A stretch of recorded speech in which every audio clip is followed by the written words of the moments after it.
નમસ્કાર ખેડૂત મિત્રો, હું રમેશ રાઠોડ, વિષય નિષ્ણાત પાક સંરક્ષણ કૃષિ વિજ્ઞાન કેન્દ્ર ગીર સોમનાથ. ખેડૂત મિત્રો, સોશિયલ મીડિયાના માધ્યમથી ખેતીની જુદી જુદી નવીનતમ ટેકનોલોજી આપણા સુધી પહોંચે એના માટેના સતત પ્રયત્નો અમે કરતા હોઈએ. અને એ ક્રમની અંદર આજે પણ એક એવા જ ખેડૂત સાથે મુલાકાત કરવી છે કે ખેડૂત કંઈક ખેતીમાં થોડુંક નવું કરે છે. આપણી જે છિલાઝાલુ પદ્ધતિથી ખેતી થતી હોય એના કરતાં થોડીક હટકે ખેતી કરે. અને ઘણા વર્ષોથી હું પણ એમને ઓળખું છું, સંપર્કમાં છું. હવે એમના અનુભવોની વાત કરશે એટલે આજના વિડીયોની અંદર મહત્ત્વનું એ છે કે ખેડૂત તરીકે તમે શું શું કરી શકો અને કઈ પદ્ધતિથી પાકનું વાવેતર કરી શકો. અને ખાસ કરીને ઉનાળાનો જે તલનો પાક છે, તલના પાકમાં એ એમના મુખેથી જ કહે કે એને કેટલો ખર્ચો કર્યો, કયા કયા પ્રકારના વસ્તુઓ વાપરી અને કઈ રીતના એની હાલની પરિસ્થિતિના જે તલ છે એ પણ હું તમને વિડીયોની અંદર સંપૂર્ણ રીતે પૂરું બતાવીશ. તો આજે આપણે આ વિડીયોની અંદર જે આપણી માહિતી આપવાના છે એવા પ્રગતિશીલ ખેડૂત જેઓ ગીરગઢડા તાલુકાના કરેણી ગામના વતની છે, ગીર સોમનાથ જિલ્લાના, અને ઘણા વર્ષોથી ખેતી સાથે પણ સંકળાયેલા છે. તો આપણી સાથે છે રાજેશભાઈ મોરી. આપણે સંપૂર્ણ આ બધી વાત કરવાના છે. રાજેશભાઈ, સ્વાગત છે. પહેલાં તો એ કહો કે તમારું થોડુંક બેકગ્રાઉન્ડ, કઈ રીતના ખેતીમાં આવ્યા, કેટલા વર્ષોથી ખેતી કરો, ક્યાં ક્યાં પાકની ખેતી, અને આ જે નવીનતમ ખેતીઓ પ્રાકૃતિક કે ગાય આધારિત ખેતી એને ક્યારથી શરૂઆત કરી, અને પછી તમારા પાકની થોડીક વાત કરો. આમ તો હું 5 વર્ષથી પ્રાકૃતિક ખેતી કરું છું. શરૂઆતમાં આત્માના પ્રોજેક્ટ દ્વારા જ્યારે પાલેકરજીની વડતાલની શિબિર પછી વધારે આમાં આપણે ઇન્ટરેસ્ટ થઈ ગયો. એટલે એ પછી મેં ત્યાંથી અનુભવ લીધા પછી મેં હળદરનું વાવેતર કર્યું. હળદરનું વાવેતર એ 4 વર્ષથી એનું મૂલ્યવર્ધન કરીને વેચાણ કરું છું. આપણે જે મેન વાત કરવાની છે તો આજે આ તલની. તો આ તલની જે વેરાયટી છે ને, એ ગયા વર્ષે મેં મંગલમ નામની વેરાયટીનું વાવેતર કર્યું હતું ને એમાંથી જ મેં બિયારણ આ બનાવેલું છે. એટલે એમાં જે સારા સારા છોડ હતા, જેમાં કોઈ રોગ જીવાત નથી, એવા છોડનું પસંદ કરી અને અલગથી તારવી ને સાહેબ એને એક અલગ જ એનું પ્રોસેસ કર્યું હતું. એટલે એમ સમજો ને કે સાહેબ એક જ ઉભરો બનાવ્યો, એમાંથી 3 કિલો જેવું બિયારણ નીકળ્યું હતું. એટલે એને અમે એક પ્લાસ્ટિકના બેરલમાં વ્યવસ્થિત હવા સુસ્તમાં પેક કરીને રાખી દીધું હતું. અને પછી આ વર્ષે શિયાળામાં આમાં કળીનું વાવેતર હતું, ડુંગળીનું. પહેલાં મગફળી લીધી, પછી કળીનું વાવેતર લીધું, અને એ પછી છે તો આ બિયારણનું મેં વાવેતર કર્યું છે. એમાં કાંઈ ખર્ચો બહુ લાંબો નથી કર્યો. ઘરનું બિયારણ હતું. પછી એમાં બધી બેક્ટેરિયલ પ્રોડક્ટ આવી રીતનું હું વાપરું છું. એટલે એક વખત ટ્રાઇકોડર્મા આપ્યું હતું, એક વખત સુડોમોનસ આપ્યું હતું, 7 સ્ટાર બેક્ટેરિયા આપ્યા હતા, એક વખત આવી રીતનું જે ગાયની રબડી આવે, ગાયનો ગોળ બનાવીને એ આપ્યું હતું, અને એક વખત જ આમાં દૂધ ગોળનો અને ગૌમૂત્રનો છંટકાવ કર્યો હતો. બાકી કોઈ પણ વસ્તુ આમાં કરેલી નથી. આ જે અમે એટલે વિડીયો બનાવવાનું કારણ જ સાહેબ એ છે. એટલે તમે આની હાઇટ જોવો, એનું ફૂટાવો જોવો, બંધારણ જોવો સાહેબ, તો આપણે એમ કહીએ ને કે ભાઈ આપણને ખેડૂતો છે તે પડીકાનો જ આગ્રહ રાખે છે સાહેબ, કે ભાઈ એગ્રો ઉપરથી લાવીને જ વાવેતર કરવું. તો એના બદલે આ રીતે કરે, સારા એવા છોડ પસંદ કરીને પોતાનું ઘરનું બિયારણ બનાવે તો ઘણો એવો ખર્ચો ખેડૂતોને છે તો બસે છે. એટલે મેન આપણો જે ફોકસ છે તે બિયારણ ઉપર છે. માવજત તો પછીની વસ્તુ છે.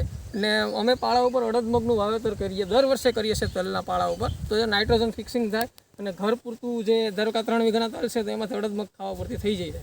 ચોક્કસથી. રાજેશભાઈ, ઘણી બધી તમે વાત કરી. તમારો એક મને શબ્દ સાંભળવાનું કે દૂધ અને ગોળ.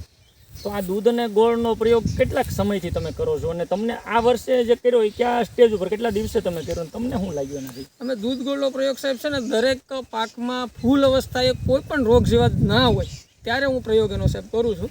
એટલે આમ તો દરેક પાકમાં કરું છું, તલથી માંડી મગફળીથી માંડી, પણ ફૂલ અવસ્થાએ કોઈ પાકમાં રોગ જીવાત ન હોવી જોઈએ. જો રોગ જીવાત હોય તો પહેલાં અમે એને નીમ ઓઇલથી, ગુવેરિયાથી કંટ્રોલ કરી અને પછી આનો છંટકાવ કરીએ છીએ. આમાં 2 છંટકાવ કરવાના હતા સાહેબ, પણ એક જ છંટકાવ થયો છે, બીજો કંઈ કરી નથી શકાણું. શું ફાયદો દેખાણો તમને એનાથી? ફાયદો એટલે સાહેબ એનું જે ફ્લાવરિંગ છે ને ખૂબ સરસ થાય છે.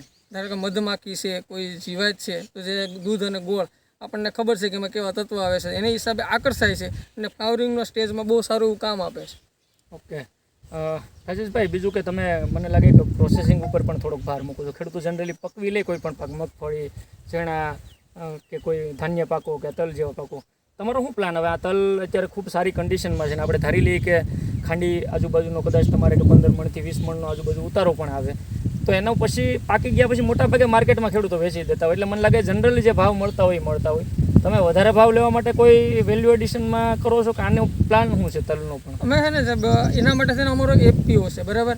અમારે હવે તો બલ્કમાં જ એફપીઓ છે તે અમારી પાસેથી બધું લઈ જાય છે. મગફળીનું તેલ છે, હળદર છે, મરચું જે આ વર્ષે હતું એ બધું જ એફપીઓને, જો કે અમે એટલું બધી દેવા મતલબ સક્ષમ પણ નથી. જેટલું વેચાણ થાય એટલું જ આપણે વેલ્યુ એડિશન કરીએ છીએ. એટલે તેલ, આનું તેલ છે તો એ એફપીઓ દ્વારા વેચાણ અમે કરીએ છીએ, જેટલું થાય એટલું. બાકી ઓપન માર્કેટમાં વેચી દઈએ છીએ. એટલે બને એટલું જેટલું આપણાથી પહોંચી કાંઈ ને એટલું જ વેલ્યુ એડિશન કરીએ છીએ. બાકી ઓપન માર્કેટમાં આ વર્ષે આના ભાવ પણ તમને ખબર છે સાહેબ, 3000ની આસપાસ છે મણનો ભાવ. તો બહુ સારો એવો ભાવ કરાય. આમે જનરલી અમારે 8-10 મણનો ઉતારો આવતો હોય છે વીકે, પણ આ વર્ષે થોડુંક વધારે આવે એવું આ કન્ડિશન ઉપરથી લાગે છે. એટલે આમ જનરલી તો 10-12 મણનો સાહેબ અમારે 16 ગુઠામાં ઉતારો આવતો હોય છે.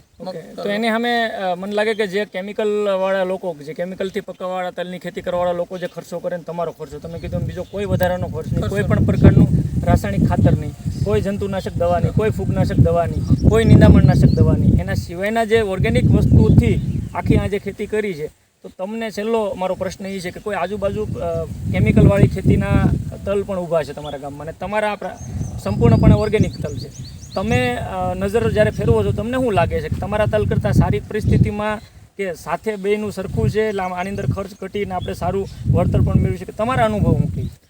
આમાં એવું છે, ખર્ચ છે ને સાહેબ ઓછો આપણને થાય એવા પ્રયત્નો અમારે ખેતીમાં કરતા હોય છે, અને ઉત્પાદન જળવાઈ રહે. બરાબર, આપણે કંઈ કોઈને દોઢું ઉત્પાદન લેવું એવો આપણો કોઈ ઉદ્દેશ્ય નથી કે ભાઈ આપણે દોઢું લઈએ, પણ ખર્ચ ઓછો થાય એટલે સામે ઉત્પાદન આપણું જળવાઈ રહેતું હોય તો ખર્ચ ઘટે અને સામે આપણે ઉત્પાદનમાં થોડુંક વળતર મળી રહે ને. એટલે આમે ઓલ ઓવર આ વર્ષે તલમાં બહુ મોટી ફરિયાદ છે સાહેબ. તમે પણ ફિલ્ડ વિઝિટમાં તમને ખ્યાલ હશે કે નથી નીકળતા, મતલબ એમાં રોગ જીવાતનો પ્રશ્ન છે, પણ છતાં પણ આ જે મતલબ છે ડુંગળીનું પડું એમ ઘણા બધી ડુંગળીના પડા છે એવું નથી, છતાં પણ આની જે અત્યારે કન્ડિશન જોતા એવું લાગે કે ઘરનું બિયારણ હોય અને સશક્ત અને સારું એવી ક્વોલિટીનું બનાવ્યું હોય તો રોગ જીવાત પણ ઓછું આવે, શરૂઆતથી જ નીકળતા હોય છે. આપણે કેમ બાળક તંદુરસ્ત હોય પહેલેથી તો પછી એને કાંઈ રોગ કાંઈ લાગતો નથી, એ રીતે તલમાં પણ સાહેબ પહેલેથી જ સારા હતા. એટલે હાલ આવી કન્ડિશન છે. ખૂબ ખૂબ આભાર રાજેશભાઈ. ઘણી બધી વાતો, ખાસ કરીને મિત્રો એક ખેડૂત તરીકે જે પેકેટની અંદર બિયારણ લેવાનો આગ્રહ રાખતા એના માટે પણ ટકોર કરી કે પોતે આ જ ગયા વર્ષે જે તલ હતા એમાંથી સારા છોડ પસંદ કરી એનું બિયારણ બનાવીને આ વર્ષે વાવ્યું. તો આ વર્ષે આ પોતાના બિયારણ વાવેલું તલ છે, અને ઘણા બધા લોકોએ જે બજારની અંદર મળતા પેકેટના તલ પણ વાવ્યા છે. તો એમાં કોઈ મોટો ફરક નથી પડતો, ઉત્પાદનની દ્રષ્ટિએ પણ સારું રહે. તો મિત્રો પોતે બિયારણ પણ પોતાનું બનાવવું જોઈએ, ઓર્ગેનિક વસ્તુઓ જે કીધી વાપરવી જોઈએ, અને સારી ખેતી તો જમીન પણ તંદુરસ્ત થાય અને પાક પણ સારો લઈ શકાય અને પૈસા પણ વધારે કમાઈ શકાય. ખૂબ ખૂબ આભાર રાજેશભાઈ.